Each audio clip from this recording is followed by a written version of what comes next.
جاتا ہے مفتی صاحب کہ حضور علیہ الصلوۃ والسلام ہر مسلمان کی قبر میں تشریف لاتے ہیں، تو کیا یہ ثابت ہے؟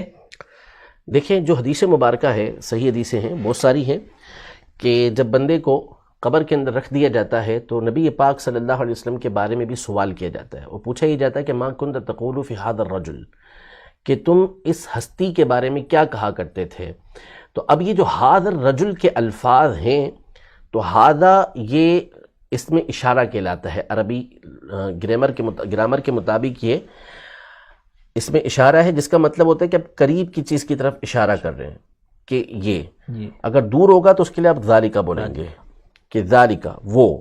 جبکہ قریب والی چیز کے لیے آپ بولیں گے ھذا۔ اب میں یہ کہوں گا کہ ھذا جوال، یہ موبائل ہے، ٹھیک ہے، میں اس کو ذالکا نہیں بولوں گا، سوائے کوئی اور مصلحت ہو تو ایک الگ بات ہے، ورنہ میں یہ بولوں گا کہ یہ موبائل ہے۔ اسی طرح دور کوئی چیز ہے تو میں اس کو کہوں گا کہ مثال کے طور پہ یہ دروازہ ہے، ذالک بابن، تو میں یوں کہوں گا، یہ ھذا بابن نہیں کہوں گا، میں جب دور دروازہ ہے تو اس کو۔ تو اب یہ جو ھذا الرجل کے الفاظ ہیں نا، اس سے علماء نے استدلال کیا کہ اس کا سیدھا سیدھا مطلب یہ ہوا کہ نبی پاک صلی اللہ تعالیٰ علیہ وآلہ وسلم قریب موجود ہوں گے، اور یہ ابھی کا استدلال نہیں ہے، یہ امام ابن ابی جبرہ رحمۃ اللہ تعالیٰ علیہ جو 6 صدی ہجری کے بزرگ ہیں اور بخاری شریف کے شارح ہیں، تو انہوں نے بہجت النفوس جو بخاری شریف کی ایک شرح ہے،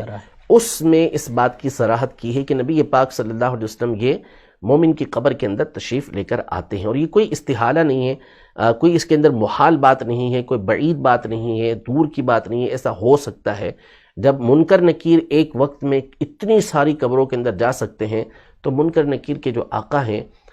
جن کو اللہ پاک نے مخلوق میں سب سے افضل و اعلیٰ بنایا، یعنی ہمارے آقا صلی اللہ تعالیٰ علیہ وسلم کی ذات گرامی، تو وہ تمام قبروں کے اندر کیوں نہیں جا سکتے؟